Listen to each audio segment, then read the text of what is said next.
एक समय ऐसा भी था जब इंसान सिर्फ एक जानवर थे। न कोई भाषा थी, न समाज, न ही पहचान था। बस अपने अस्तित्व के लिए लड़ता हुआ एक शिकार करता जीव। न उसे कल की चिंता थी, न भविष्य का कोई सपना। हर दिन एक जंग थी, भूख, डर और मौत से।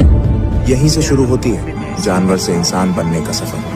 और उस सफर की सबसे पहली गूंज गूंजती है उन पुरानी गुफाओं की दीवारों पर। आज से अरबों साल पहले का वो समय जब धरती पर कोई इंसान, जानवर, पेड़ पौधे, यहाँ तक कि कोई भी जीवित प्राणी मौजूद नहीं था। सिर्फ एक उबलता हुआ आग का गोला जो सूरज से भी ज्यादा खतरनाक लग रहा था। न कोई हवा थी, न पानी, सिर्फ धधकती हुई गर्मी, अंधेरा और चारों तरफ तबाही। ये वही धरती है जिस पर आज हम खड़े हैं। लेकिन तब इसका वातावरण इतना विषैला और गर्म था कि जीवन का कोई सवाल ही नहीं उठता था।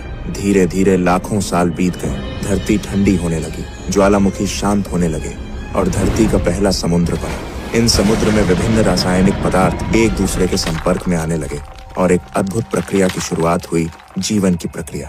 पहले पहल सूक्ष्म जीव बने, जिन्हें हम प्रोकैरियोटिक कोशिकाएं कहते हैं। ये इतने छोटे थे कि उन्हें देखने के लिए माइक्रोस्कोप की भी जरूरत पड़ती। ये प्राणी ही जीवन की पहली कड़ी थे।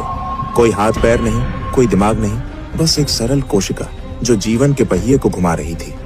धीरे धीरे प्रोकैरियोटिक जीवों ने खुद को विकसित किया और यूकैरियोटिक जीव अस्तित्व में आए।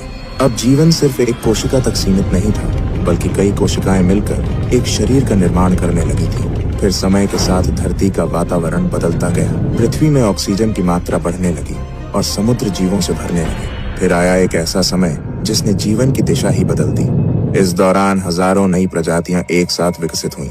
जटिल जीव जैसे मछलियां, कीड़े, जेलीफिश और कई अनोखे समुद्री जीवों का आगमन हुआ। रीढ़ वाले जीव पहली बार दिखने लगे।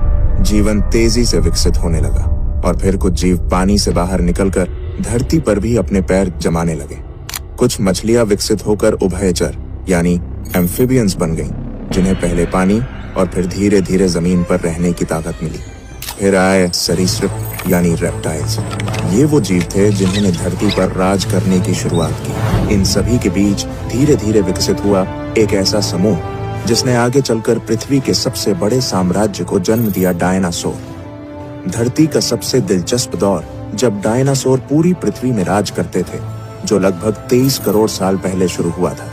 डायनासोरों की दुनिया सिर्फ एक जैसे विशाल जीवों की नहीं थी, बल्कि ये एक पूरी जैव विविधता से भरी दुनिया थी, जिसमें हर प्रकार का डायनासोर अपनी एक अलग पहचान और भूमिका निभाता था। कुछ डायनासोर शुद्ध रूप से शाकाहारी थे, जैसे ब्रैकियोसोरस, जो अपनी लंबी गर्दन से आसमान छूते पेड़ों की